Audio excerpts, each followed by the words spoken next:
The leader of Al-Qaeda, Ayman al-Zawahri, released a message to his followers on Sunday. This is something that he does every once in a while, like every few months.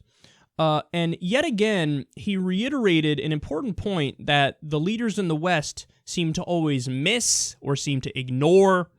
So, first off, how's this for a funny fact? He called ISIS, quote, extremists and renegades.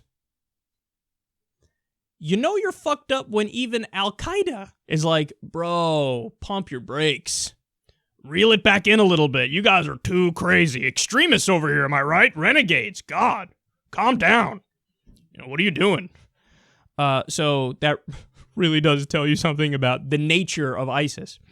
But then he said this about fighting America. Quote, we have to want the unity of the Mujahideen in Syria so it will be liberated from the Russians and Western Crusaders.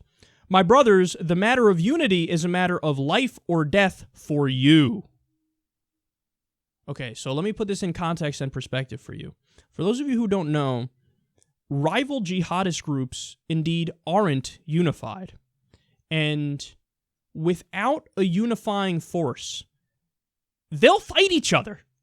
And they've been and they've done it. So ISIS was created because it was an offshoot of an Al-Qaeda branch. And they disagreed with central leadership in Al-Qaeda, so they broke off. They're their own jihadist group. And then there are other jihadist groups as well. Some of them have allegiances to different groups, some of them don't.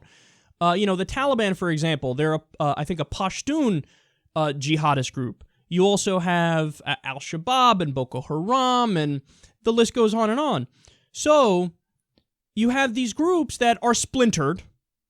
Oftentimes they fight each other. Oftentimes some of them absolutely hate each other.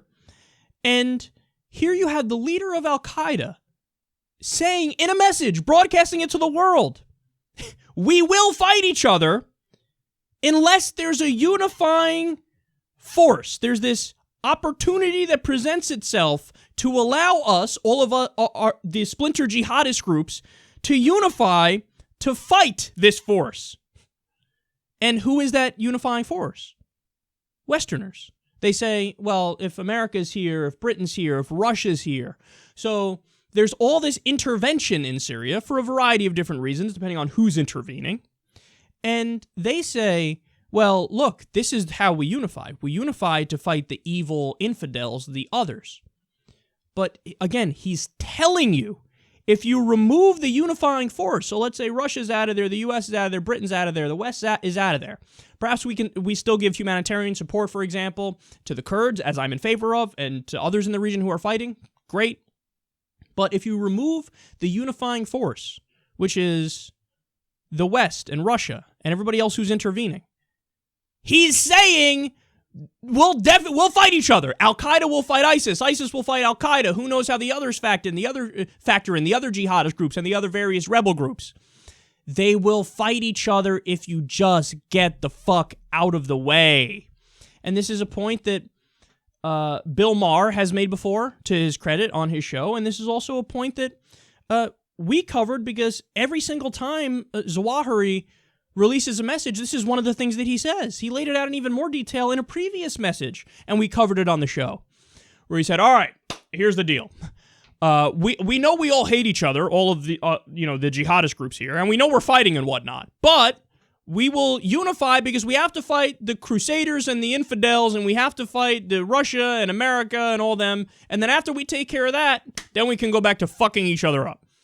Well, if you're the U.S. and you hear that, you go, oh, I'm out tomorrow. Because you know that the best way to beat them is to let them fight each other and kill each other. Imagine 90% of the people in Al-Qaeda kill 90% of the people in ISIS. That's a win-win. Isn't that exactly what we want? That's what I want. Why wouldn't you want that? You'd be crazy not to want that.